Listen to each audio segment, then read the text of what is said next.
Hello, everybody, and welcome to what is the first of hopefully many new podcasts I'm doing. So, welcome to the Dual Axis podcast. I think the name's kind of punny because it's always going to be two people. We're in data, we like charts, so why not the Dual Axis podcast? I thought it was pretty clever. But so today's guest is Taha Ebrahimi, and she works at Tableau. You should know her if you don't. Before Tableau, she worked in strategic and now I've totally lost my train of thought. She's worked in strategic and corporate communications, which led her to join Tableau in 2018, and she's now the director of Tableau Public. So basically, she's the magician behind Tableau Public and the global community it has become. And that's what we're going to talk about today, building a global community and how did she do that. So welcome, Taha. Thanks for being here. Thanks for such a great introduction, Andy. And I am not the magician behind Tableau Public. It is a group of people, just to be absolutely clear. There is a massive team behind this thing between engineering and marketing and, frankly, the community. So thank you again for having me. Well, you're the magician behind the community. Let's put it that way. You're the one that kind of, you're the one that kind of helps the community tick as far as the Tableau Public side of the community.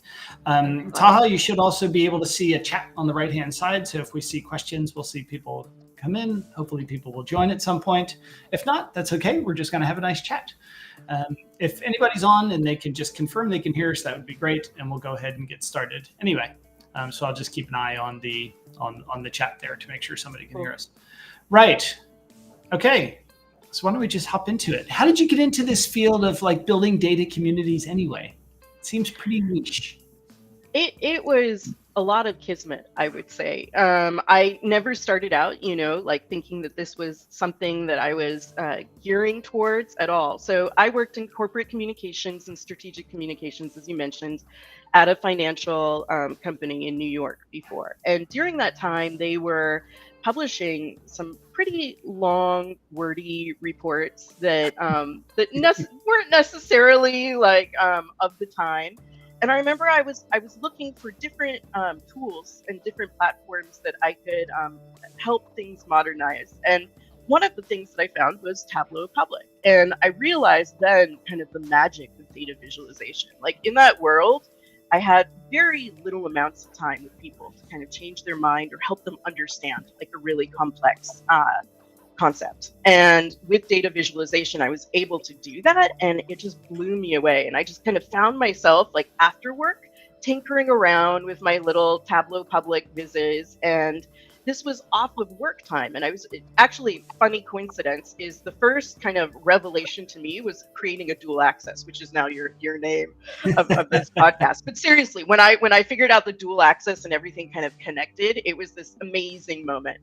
And I'm just really attracted to the idea of a community and a group of people who are just as nerdy about this and are spending just as much time outside of work. And it was just this godsend when I found out there were other people who were way into this. And when the job came up, I interviewed, and here I am. I just got really lucky. And at the time when I joined, which was in 2018, we didn't really have a community department yet at Tableau. We knew that we had this amazing community, and we had these kind of disparate programs around. Like we had user groups, we had the forums, there was a Tableau Public team, but we didn't yet have this title of a community department. So we were kind of figuring things out ourselves.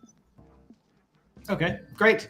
And so going back to kind of what you said about the kind of building the community from scratch. One of the things that I remember the most when I first met you in 2018, I think we met just at Fanalytics. I don't remember if we met before that during the conference. And I was like, well, what the heck is this thing Fanalytics in the first place? Yeah. And was that your idea? No, not at all. Okay. Fanalytics was something traditional that used to happen before. And basically it's a session at Tableau Conference that celebrates what the community is doing on Tableau Public. So it kind of takes the spotlight and puts it back on the community. And I remember that particular conference, we met And I believe you presented and Lindsay I did. Betzendahl presented. And it's just this wonderful moment, where you get to see what everyone else is doing. And when Yeah. you talk about building a community, I want to be clear that Tableau did not build this community. We don't own the community. What's Yeah. amazing about what we do is we just take a tip from you guys. We're just trying to support what everyone else is doing. We're not Yeah. inventing anything. And that's kind of what's so amazing and inspiring to me about it, at least, is that Mm. this is a group, a community of people really around the world who are inventing this as they go along. It's truly organic. So yeah, so you walked into a great community that already existed, and I guess you have to make sure you don't kind of rock the boat. And Yes. it's kind of Tableau's secret sauce, I think, is the community. But surely there was something you wanted to change when you started. What was the first thing that you wanted to change? You may have not been able to change it, but what was the first, kind of your first thing? Like, I think we need to do this.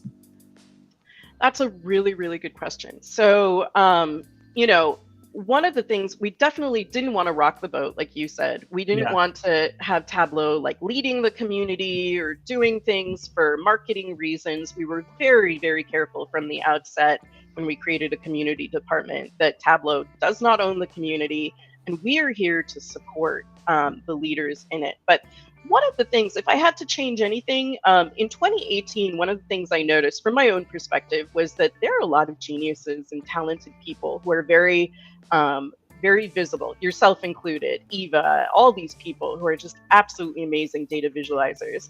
And that can be intimidating if you're a beginner, right? Like Yeah. you're still creating your basic vizzes and you don't necessarily want to ask someone who's an absolute artist, how do I do this really simple thing and feel dumb about it, right? Yeah. So if Yeah. there's one thing I wish I could change or influence or do more of is helping beginners feel more comfortable joining the community. And Okay. what I tell people is you don't have to post your Tableau public visualization right away. You can Yeah. do Yeah. things kind of behind the scenes for a while until you're comfortable. You can make individual connections with people that inspire you. You can join community challenges like Makeover Monday, which I know you lead. That are more beginner focused so that you can get comfortable before you start Yeah. really showing off. So Yeah. Yeah. that's the major thing is I think that people are shy to join the public the public community. I guess as it grows and grows, that gets harder and harder as well, right? So It is. when I started using Tableau, it was like the beginning of the community, so it was easy to just kind of jump in, and you actually knew every person in the community, which was That's pretty true. cool. So I'm very fortunate that way. So when I try to encourage people, just jump in, just do it. Everybody's friendly, but it's hard. I guess it's like imposter syndrome, right? Totally. Yeah. And I Now- love your story of how Makeover Monday started. Like how many of you were there at that time? You mean back in when it started as an official community project? So that was Yeah. in 2000. So Andy Cutgrave approached me toward the end of 2015 because I was doing it by myself for quite a while, even before it became a community project. And then Andy's like, "Hey, why don't we?" Or actually, he said to me, he wanted to get back into using Tableau to keep his skills going. Why doesn't he do it with me? Why doesn't he do Makeover Monday with me every week? I was like, "Sure, why not?" And he's like, "Well, maybe we could just put it on a website and just see if anybody else wants to do it." And then it just kind of took on a life of its own. So really grateful to Andy for the idea of kind of putting it together as a community project. And then Eva came on in 2017, and she came in with all these great ideas. And whenever she says, "I have an idea," I tend to run because I know it means more work, but I also know it's going to be a great idea. So. Makeover Monday has been a game changer. Like seriously, when I talk about beginners and things like that, I absolutely, encourage them to do Makeover Monday first. Good, And good. I guess I didn't realize that you did Makeover Monday by yourself. What started that? Well, when I was first learning about data visualization, I wanted to practice, and I was reading a lot of stuff by Stephen Few. And he writes a lot about good and bad, right?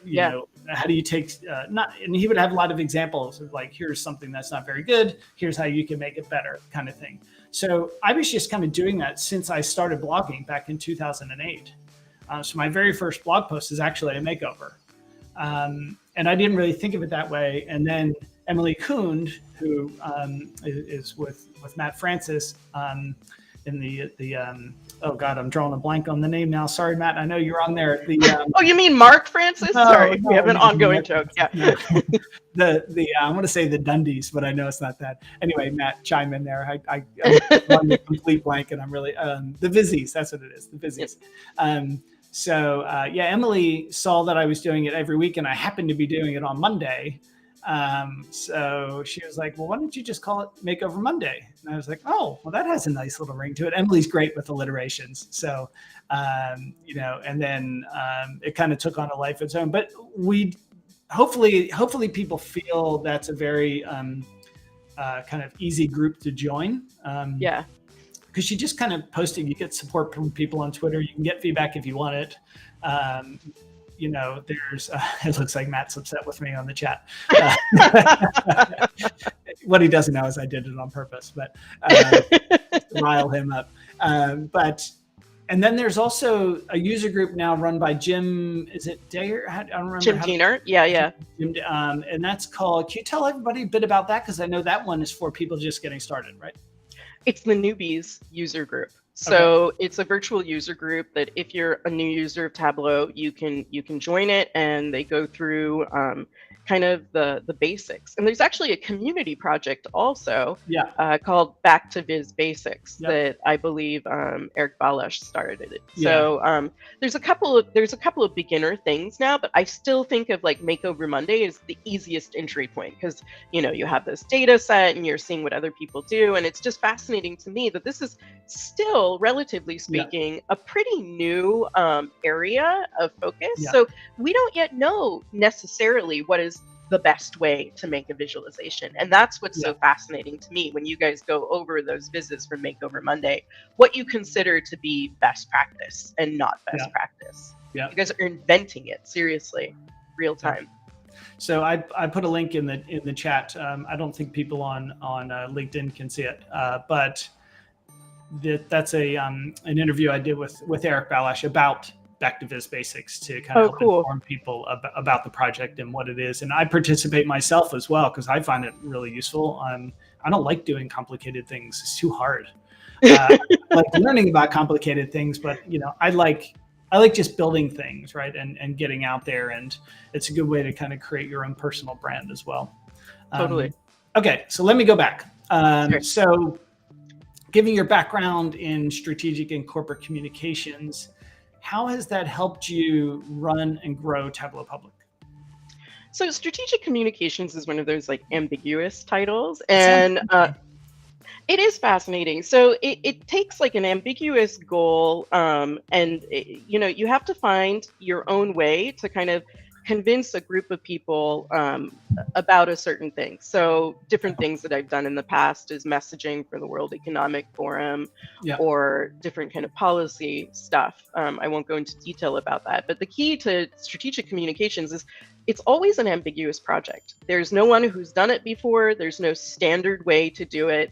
And it's all about communication with the right people and the right messages, trying to get a certain story across. And one thing about Tableau Public is that it's this redheaded stepchild, and yet it is, like you said, it's the magic sauce of Tableau, and it's totally free. So if you're thinking of it from a sales perspective, you might not understand how it fits into the broader ecosystem. But when Chabot started this way back then, it was just this idea that if we put this out there and help people share what they're creating based on public data, everyday data, things like music, things like nature, sports, things like that, we'll create a common vernacular, a common language, a community.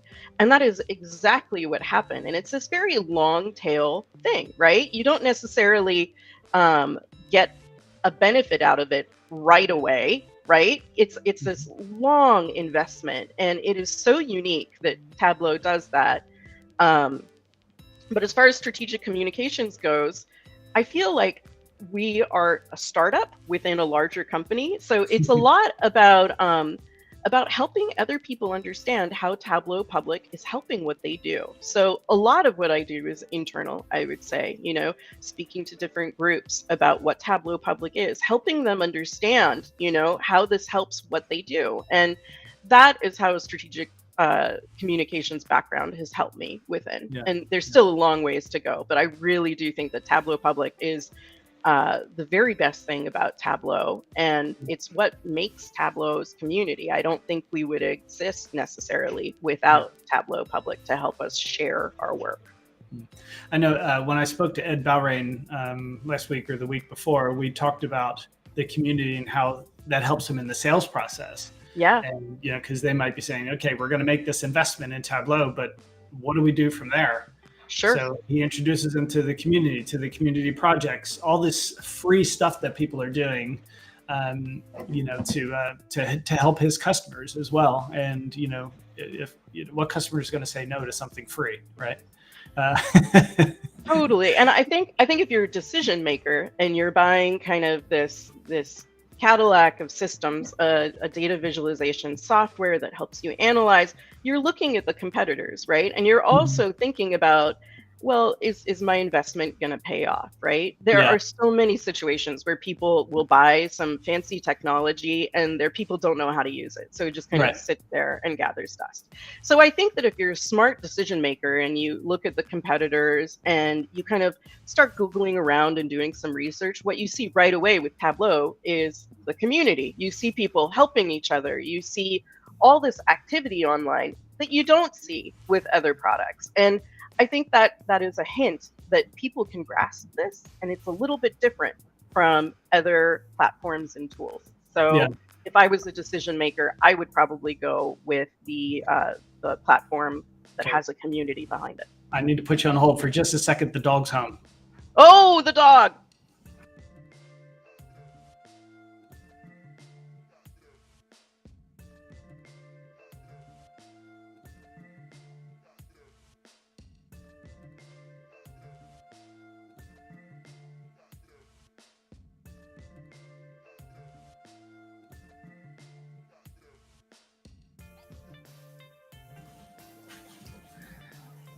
Okay, I was 99% sure that would happen in the middle of this recording. So, and then she runs in and all she expects is food, doesn't even say hello. Of course, of course. And she's been wrestling in the mud all day, so it's wonderful. Great hold music. Okay, thank you, Brittany. I just realized today that I can add music to this, so it's actually in the background as well. Anyway, so going back, let's see. So I noticed, as Power BI has grown, it's a pretty big competitor. I think it's good that Tableau has competition. It's good for innovation and everything. They've also kind of have something very similar to Tableau Public now. How do you think, so that's really, really popular with them as well. They've got the forums. Basically, they've kind of more or less copied what Tableau has done, which is a compliment to Tableau Public. But they have their own community as well. If you were going to kind of start a community from scratch, how would you get started? Wow, that's a really good question. Well, I guess you have to know what the community is about. Okay, so let's pick a topic. Let's say we want to create a community about I don't know, Labrador retrievers. Sure. It's easy. Post a picture of a Labrador. There's your community. No, but you know what I mean? Like, how would you get started building a community, or maybe even within an organization? I think the key to community is sharing. So you can't have a community unless you're connecting people. And the way you connect with people is by sharing. So you have to create an atmosphere where people feel safe, first of all, to share things. And you also have to create a mechanism that people can share with, right? So with Labrador retrievers, I don't know. That's an interesting example, right? Okay. But I think those are the things. Is connection is very important. Getting people together, like real human beings. It's very difficult, I think, to create a community that doesn't have connections or human touch points, right? And there are three things that I think are key to Tableau's community. First of all, it's like those connections. There is this fundamental human desire to belong and connect with others and make these lifelong relationships that are part of something bigger. And I also think there's this desire in the community to be recognized for your work once you share, you know? So one of the best ways to create a community, I think, is to celebrate people by acknowledging, amplifying, and encouraging inspiring work. So one of the things I've noticed when people first use the community or first get into the community, they're shy about what to post on Twitter or how to converse with the community. And one of the pieces of advice that I give them is put the spotlight on somebody else. Tell people what you like. If you see a viz of the day, which is a viz that the Tableau Public team curates each day of the weekday, and you can sign up for it and get it emailed to your inbox, and it's a visualization created by the community. If you get inspired by that, give congratulations to the author. So right. I think this idea of telling people, you know, what inspires you, what gets you going, that's a key part. And getting that inspiration and recognition. And then another thing about the Tableau Public community that I think is interesting is how it's evolved to be this social learning platform. We didn't always have these community projects like Makeover Monday, but I think there's something distinctly more fun about social learning than there is about just kind of like watching videos. What do you mean by social learning? You mean like the community groups that we have, like where people Exactly. are learning together? Yes, exactly. Right. So it's like I'm asking a specific person a question, or it's about Andy Kriebel leading a Makeover Monday. I'm not just watching for data visualization tips. I'm also looking because I care about you as a person, right? So I think that those connections, recognition, and social learning, those are keys to any community. And I'm part of a couple of different communities in my world. Not just, you know, the Tableau Public community. I'm also part of the board of a park here in Seattle, and we create community through different activities at the park. And I just think about those three things as being relevant to any community out there. It's connections, recognition, inspiration, and just being able to learn and mentor others. Mentorship is another big part of that. How would you find a community? So Tableau does a very good job of listing kind of communities people could get involved in. Let's say kind of outside of Tableau, if you just have an interest in something. So for example, how would you go about getting yourself or finding a community with a topic you're kind of interested in? So let's say you've got something you're passionate about outside of work. How do you go about finding kind of like-minded people? Well, the first key is like getting curious. So through the pandemic, I got really curious about trees. You know this, I'm currently working on a book about that. And the way I got involved in it, it was during the quarantine. So it was really difficult for me to make connections in person with people, but I would read reviews of different tree books online. I saw what people said. I bought those tree books. I eventually reached out to those authors via email. I looked for other groups that were doing tree things in Seattle, and there are quite a few. I think it's that genuine curiosity and reaching out to people and sharing. Again, sharing is so key. You can't be shy when you're part of a community necessarily. Join groups, get involved, meet people. That would be the way to find your community. And curiosity. If you're not curious, it's a dead end. Yeah, great. Okay, let me, I don't see any questions in the chat, but if anybody has a question they'd like to ask Taha, feel free to throw it in there and we'll be happy to get to it. Okay, let's see. How would you define community? Community. I would say it's a group of people with a similar affinity and passion. So like I was talking about before, when I was spending all those hours outside of work, working on a viz just to figure out what a dual access was, it was absolutely amazing to connect with other people who were doing things like that too. So I would define community as a group of people with shared interests, common passion, and common beliefs. Okay. I forgot one other question before this one. We were talking about Tableau Public itself. What do you think would happen if Tableau Public went away? I mean, obviously you'd probably be out of a job, but you know, what do you think would happen to the community? Like, you know, I guess kind of broader, kind of what happens when communities fall apart, where there's no longer that kind of support for the community, but there's still lots of people that are passionate about it. I think they'll create their own community, you know, but Tableau Public is key in that it allows people, it's a mechanism for how you share your visualizations with people. So if Tableau Public wasn't there, I could still see communities forming within organizations, for example, where you already know the people, it's a small group, and maybe there are ways to use Tableau Desktop, for example, to share your visualizations with people who are in your company. But what would happen is we would lose the connections outside of our company. We would lose the connections to people we may never meet all the way around the world in a different country. I think the mechanism to share with others is the key. Like Tableau Public literally is the key to creating a worldwide community. I think the curiosity would be there. As I said, people might still find each other within a local place, a city. They might find each other in a company, but you would not be finding the other people. How do you go about, in your role, trying to expand the community across the globe? So obviously Europe, North America, pretty well established. How do you go about expanding the reach of the community to bring those people in as well? Like, what do you do in your role for that? Or, you know, I think language is a big blocker for us right now. You know, there's a lot of visualizations that are in English. Our platforms are in English. A lot of our communication is in English. As we expand, I would hope that we would do more things in different languages. And, you know, recently we relaunched Tableau Public's homepage.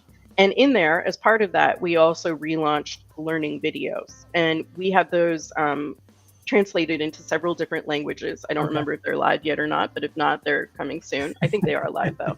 But I think speaking in someone's language is key. And we do that through, I mentioned Viz of the Day is this program where we curate specific viz and send it out to a group of subscribers. And we're trying our best to do to pick vizzes that aren't necessarily in English. And it's really fun because you find that you don't always need to be able to read what it is to understand what's going on. And to me, I love looking at those vizzes that are in, say, Japanese, you know, like, what am I getting out of just this visualization when I don't understand the words? So I think that's key. I also think having local folks in those regions is also really important because there are things we may not understand about those communities that only a local person would, and has to add that nuance and flavor to it. So I think the key is really listening, and truly listening, and taking advice, and taking other people's leads. And as simple as that sounds, that's actually pretty complicated in a corporation, right? To really listen to what other people are saying and not try to mold it to a certain way. Yeah. One of the other terms that I hear of sometimes is kind of like tribe, right? So we think of like these tribal groups, and then there's communities, and those are often very confused. I think of tribes as like subsets of communities almost. Totally. But almost like with their own kind of religion, I guess, for lack of a better term. How would you define a tribe, and then kind of what's the difference between a tribe and a community? I think tribe is like such a loaded word. And I actually looked up the definition just to kind of remind myself, what does it actually mean outside of kind of the loaded connotations that it has? And I think the main difference in my head is that a tribe has a leader, whereas the community doesn't. It's a collective of people. And so with a tribe, I really do think Tableau has sub-communities in it. Like there's a sub-community for Makeover Monday. There's a sub-community for like your user group and things like that. And I try to veer away from the idea of a tribe because I don't think they have leaders per se, you know, like clearly you lead Makeover Monday, but I don't think that you're like giving orders to people or anything like that, you know? So it's more of a subset, I would say.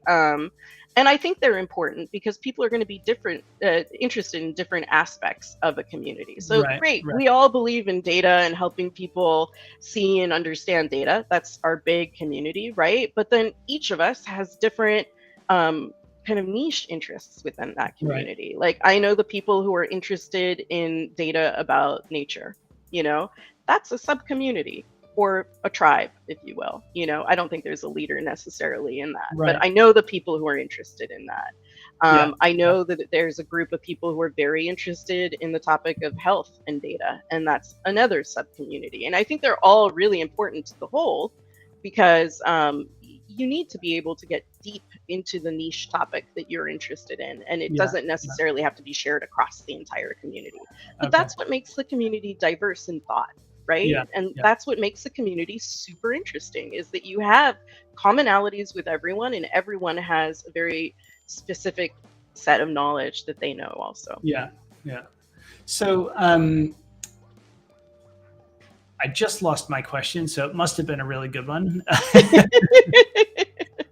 Yes. Oh, yeah. So you're talking about kind of the slices of the pie, almost, right? So these tribes are one of the things that make up a community. Yeah. You know, they're kind of some of the parts to the whole. How do you go about cultivating both of those? Because both are important, I think. Because, you know, tribes, sometimes you need a leader, you need somebody to kind of drive this group in this particular area. But those tribes need to fit within the community as a whole. Yeah. But you don't want them to kind of interfere with each other, or, you know, so how do you go about kind of making sure that both of those groups sort of stay kind of as part of the community? I don't know if I'm asking my question. No.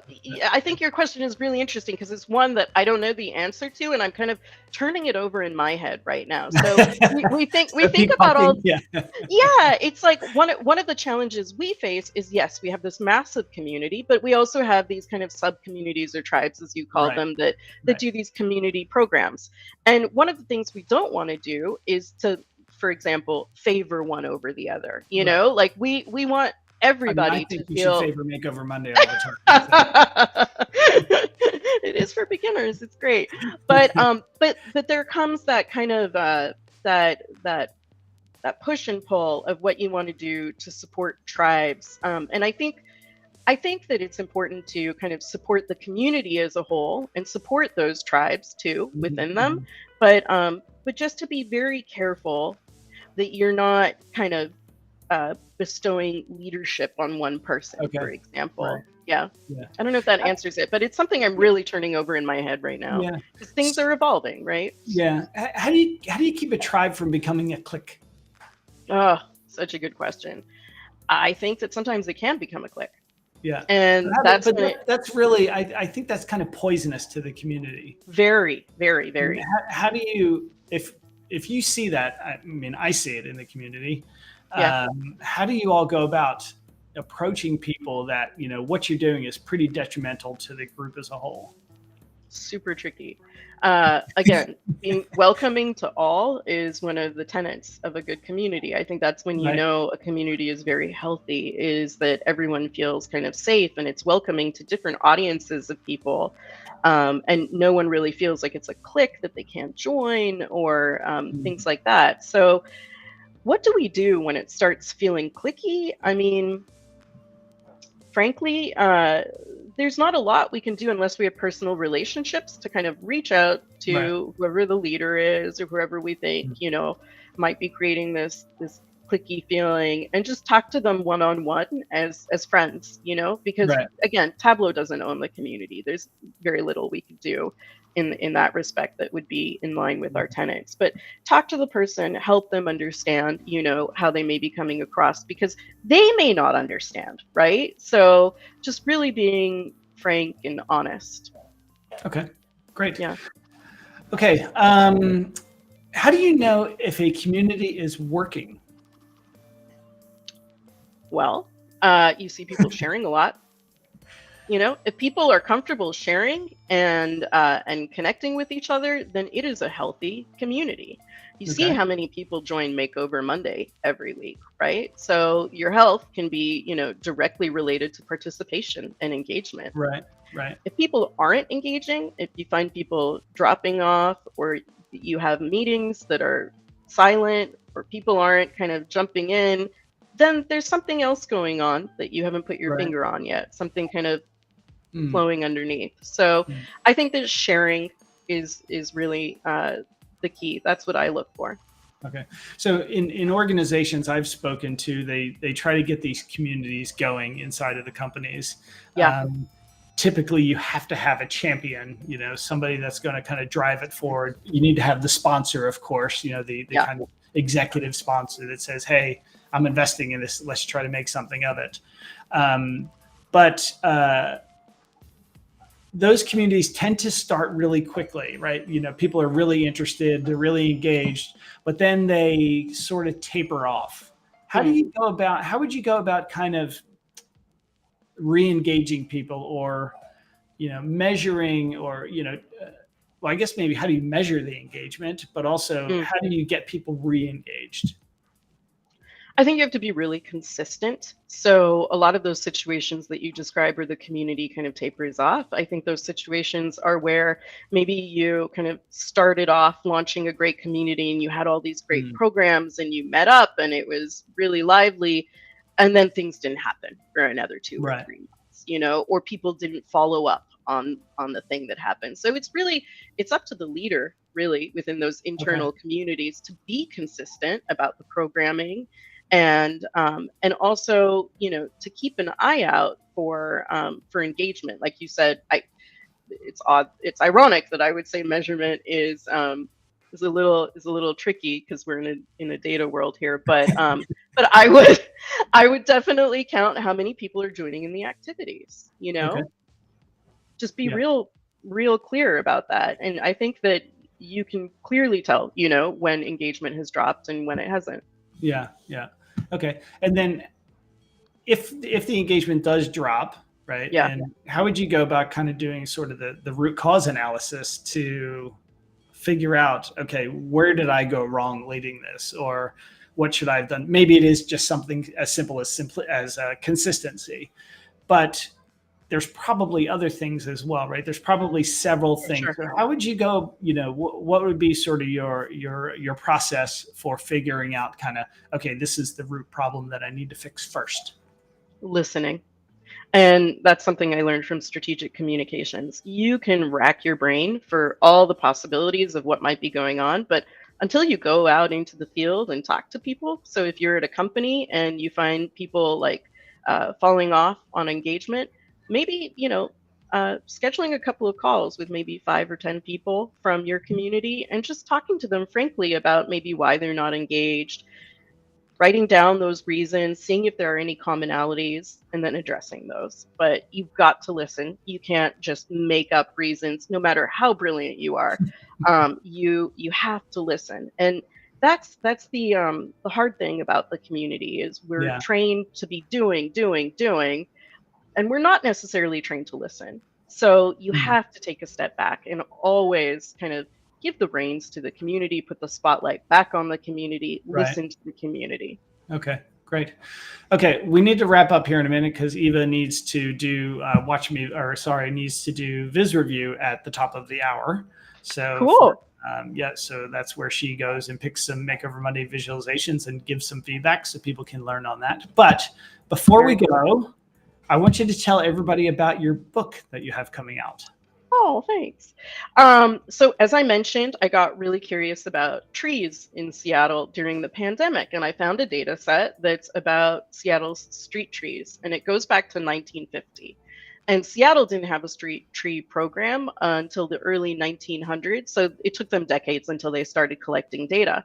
And I kind of threw it in Tableau, and this passion project just kind of ballooned until I started drawing these data visualizations, these maps of where the widest trees and the oldest trees were in each neighborhood. And now I'm working with Sasquatch Books on a book about the street trees of Seattle that helps people find those notable trees in their neighborhood. And it's just been so fun doing this, and it arose really out of necessity. Like, as I mentioned before, I was looking at different books as I went out on walks trying to identify trees, and there would be like addresses of certain trees. So I'm sitting out there with like one book in one hand, another book in another hand, and my phone looking for addresses. And it occurred to me that I could draw this all on one page so that I don't look like a freak walking outside. So that's how it all started. Is the data visualizations that I was creating for trees came out of the need to use that data in the most efficient way possible. And I just got more and more curious. And that's how the book idea came about. And I'm very fortunate. I'll be taking a 1-month sabbatical, October 1st, to kind of finish up the book. My deadline is this December. And then it will be out not this coming spring, but the following spring. So spring 2024. And yeah.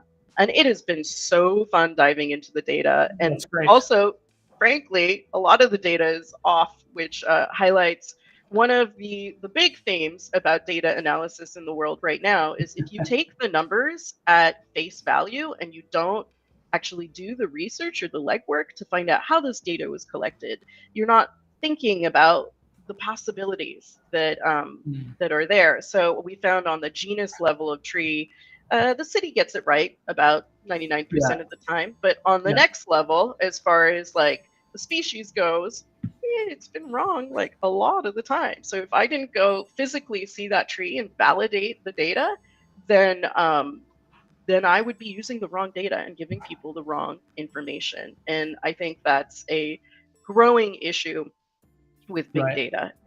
Is that a data set that you have for people to look at? Absolutely. Yeah, it's a public data set.